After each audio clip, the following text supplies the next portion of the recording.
Yeah, I think we all love farming and everyone loves New Zealand and the environment we live in, so it's important that we all make sure that we leave the land better than we got it.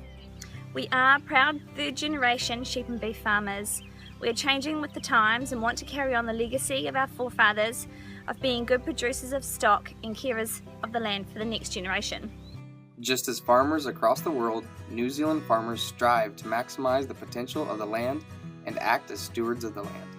The unique landscape and location of New Zealand often serves as an advantage to produce a high-quality yield among a large quantity of commodities, some including wool, lamb, and beef. For New Zealand to continue economic growth and develop a more competitive market, agriculture must continue to be efficient and sustainable. Farmers and ranchers across the two islands have innovated various methods to meet the demands of their growing operation. In the summer, all of the sheep are up in the high mountains, so they're in an area of about 40,000 acres, unfenced, just with natural boundary, and they stay in that really extensive area for the whole of the summer.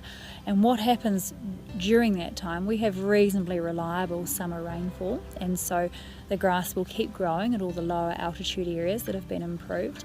And then basically when it comes to the autumn, you bring all the sheep down out of the mountains, so they are then onto the lower altitude pastures that have been growing all summer, and they gradually eat those pastures while the grass is not growing over the winter. World-leading name-brand wool companies such as Icebreaker or New Zealand Merino partner with farmers to create and uphold wool contracts. Farmers grow and care for the merino sheep that produce a high-quality wool product. The wool is inspected and packaged on the farm. Then it's sent to various companies where it is formed into goods and merchandise. These contracts are beneficial for producers, buyers, and consumers through creating demand and filling supply. For livestock to produce the highest quality products, health and safety need to be a vital priority. Product safety is maintained through implementing biosecurity. One issue that is common across other parts of the world is the risk of biosecurity, or the chance of passing disease between farms. In this interview, Kate mentions one of the main advantages that New Zealand holds. Biosecurity in New Zealand in general is a huge thing, and so I think a lot of what you're actually doing on farm, you're largely relying on a step back from here on all your border controls. We're really lucky being an island in that it is actually reasonably simple in a lot of ways to control what comes in and out. You've got no land borders, and so people can't just wander in, and birds can't fly across carrying some weird and wonderful disease. To remain sustainable, New Zealand can grow economically and become a strong, competitive market. Protecting the land through soil and water quality, regulating emissions, and implementing biosecurity, New Zealand pastureland will withstand risk. The bigger sustainability issue that we're going to be facing is probably around nitrate leaching and waterway health. There are debates about installing fences to protect natural waterways from livestock, but this is very controversial.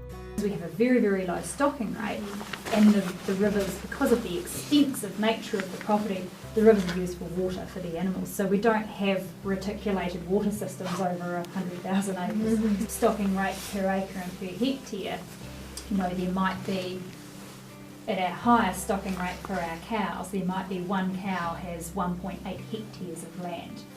So the actual impact that one cow is having on its share of a waterway is very, very minimal, and because it raises all sorts of challenges from us. One is the cost of putting that fence up. So at my last calculations, and a conservative estimate for us, it would mean putting up about 80 kilometres of fencing, about 60 miles. At a cost of probably about $1.2 million. Better practices, understanding accessible resources, and establishing new innovation through technologies, pastoral land will remain valuable. New Zealand farmers can and will achieve sustainability of the land for years to come. When asking farmers in New Zealand Merino where they believed New Zealand and the future of wool production was headed, they were very optimistic. This is one response we received when asking a shepherd. If you took away the sheep grazing and the cattle grazing, that land isn't going to go back to the way it was pre-Europeans. It's going to go back to there'll be a monoculture of something like Heraceium, which is a weed. So we benefit from it, but the land, that's probably the only way that it's staying in a state that is diverse. If they stopped being grazed, there's a lot of introduced weeds out there that the sheep sort of are controlling these weeds.